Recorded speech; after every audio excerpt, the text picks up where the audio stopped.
ဒီနေ့တော့ quiz video လေးတွေကိုကံပါနဲ့အလွယ်တကူဘယ်လိုလုပ်မလဲဆိုတော့ပြောပြပေးပါမယ်။ပထမဆုံးဗီဒီယိုကိုရွေးလိုက်ပါ။ mobile ဗီဒီယိုကိုရွေးပေးပါ။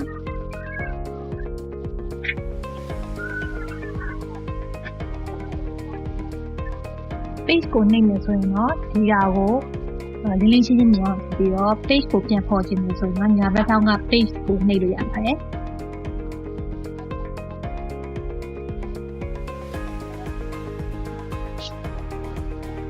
။element ကိုသွားပါ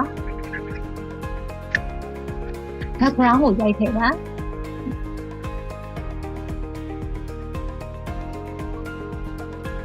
ကိုကြိုက်နေတဲ့ background လေးရွေးချယ်ပေးပါ right click set image as background နှိပ်ပေးပါ text ကိုသွားပေးပါ add text box ကိုနှိပ်ပါ text box ကိုနည်းနည်းဆွဲကြည့်လိုက်ပါမယ် text ကို select မှတ်ပြီးတော့ quiz လို့ရိုက်ထည့်ပါ font size ကိုတော့အနည်းတော့ထားပေးပါ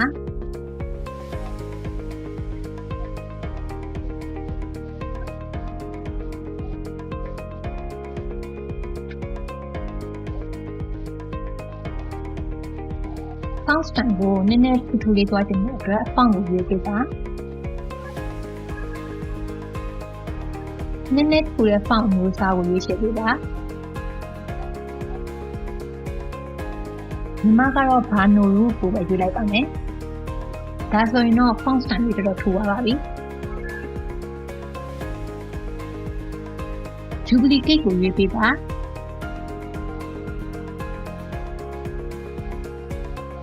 တိုင်းလို့ထည့်ရိုက်ပေးပါ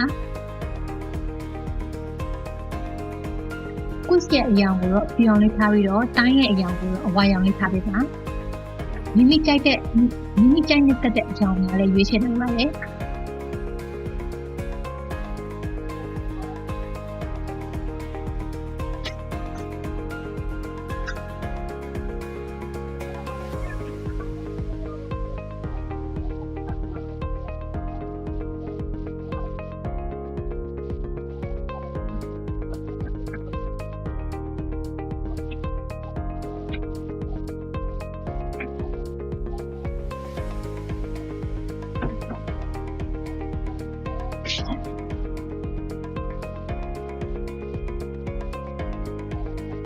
ဖောင်လေးကိုအဖက်ထဲကနေစတုပ်လေးထည့်ပေးပါမယ်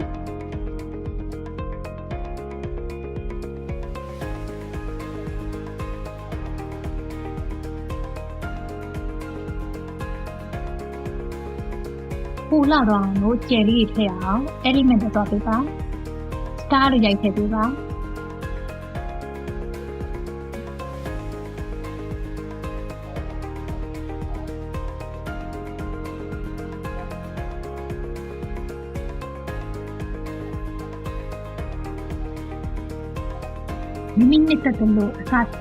မိမိနဲ့တက်တယ်လို့အလားတင်နေပါတယ်မိမိနဲ့တက်တယ်လို့အလားတင်နေပါတယ်ကျူးလေးကိုသွားပေးပါ take ကိုရွေးပေးပါဒုတိယအတုံးလေးကိုရွေးပေးပါ site လေးကိုမိမိလိုတယ်လို့ထားပေးပါဘောင်စုံလေးတွေကိုကွေးဖို့အတွက် corner routing ကိုလိုအပ်တယ်လို့ချိန်နေပေးပါ right click duplicate ကိုရွေးပြီးတော့ထပ်ပွားပေးပါ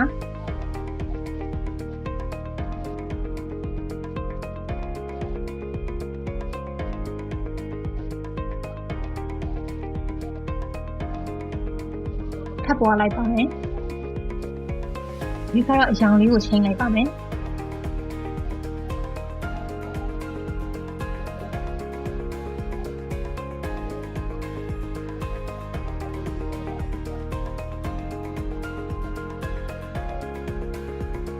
နောက်ထပ်ပွားလိုက်ပါမယ်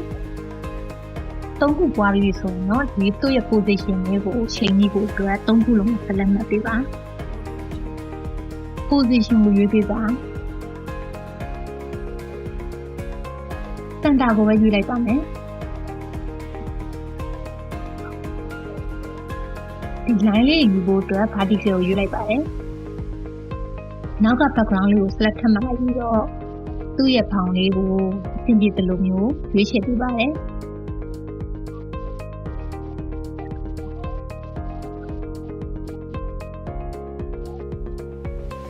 element ကိုတွားပေးပါ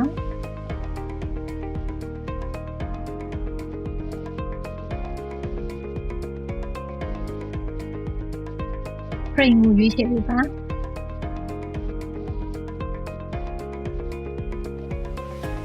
အဝိုင်းလေးကိုယူလိုက်ပါမယ်အ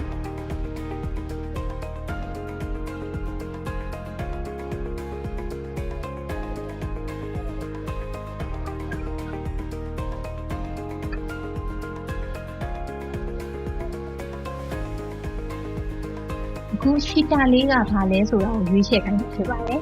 ဒါကြောင့်ဒီ ChatGPT ကနေလည်းသူ့ရဲ့ quiz အတွက်မေးခွန်းလေးထုတ်ခိုင်းရပါတယ်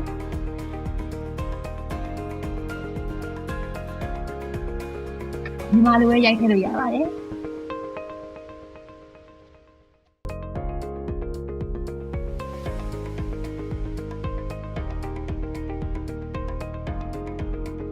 ရှိတာချက်တဲ့အတွက်ဖြစ်တဲ့အတွက်ရှိတာချက်တဲ့အတွက် quiz ကိုထုတ်ခိုင်းလိုက်ပါတယ် ChatGPT ကတစ်ဆင့်ထုတ်ခိုင်းတာပါ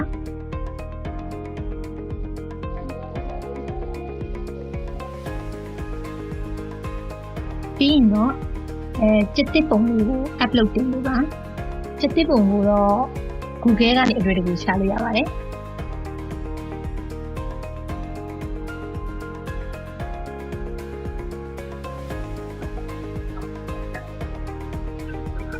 ရှိတာကိုဘယ်လိုခေါ်လဲဆိုတော့ရွေးခိုင်းမှာဖြစ်တဲ့အတွက် ChatGPT ကမေးခွန်းပုံစံမျိုးကိုယူလိုက်ပါမယ်စာထည့်ဖို့အတွက် text box ယူလိုက်ပါတယ်အဲ့တဲ့ text box ကိုရေးပေးပါ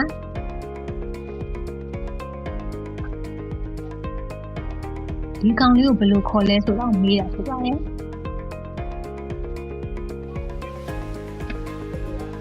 စာရိုက်ထည့်ပြီးတော့ font ကို font color ကိုတော့လိုအပ်တယ်လို့ကိုကြိုက်တယ်လို့ထည့်ပေးပါ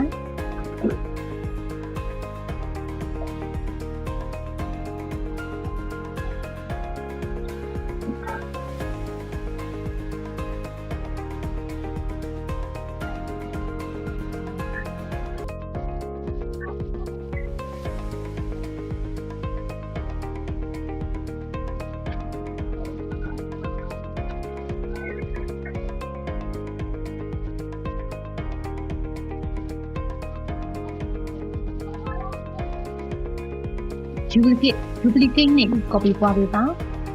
duplicate နှိပ်ပြီး copy ပွားပေးပါ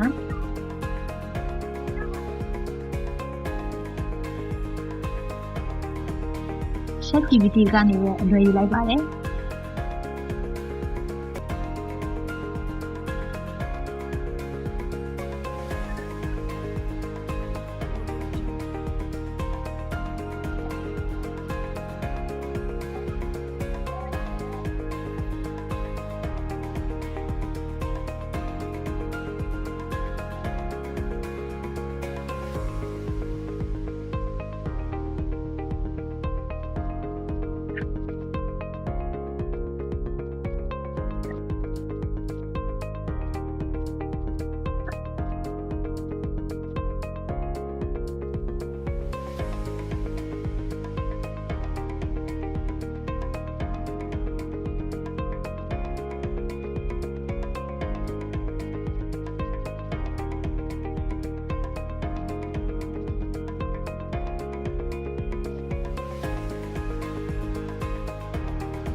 အယောင်လေးတွေစိတ်သက်ကြောင်းကြည့်နေရတယ်အယောင်လေးတွေစိတ်သက်ကြောင်းကြည့်နေရတယ်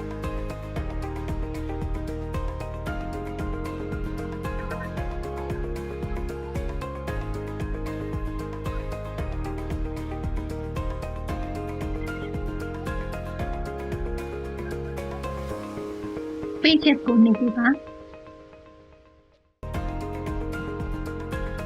အဆက်လေး30ကိုနှိပ်ပါ duplicate page ကိုနှိပ်ပါဒီဒုတိယ page မှာတော့မှန်တဲ့ခြေကို animation ထည့်ပေးပါမယ်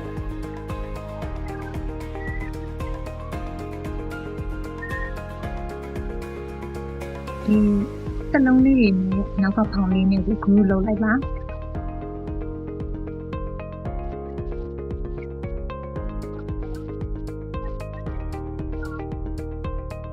ဒါဆိုတော့ဒီမှန်လေးကို animation ထည့်ပေးရဖြစ်ပါတယ်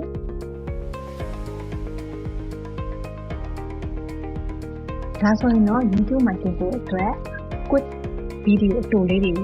မိမိစိတ်တိုင်းခံပြီးလို့ရပါပြီ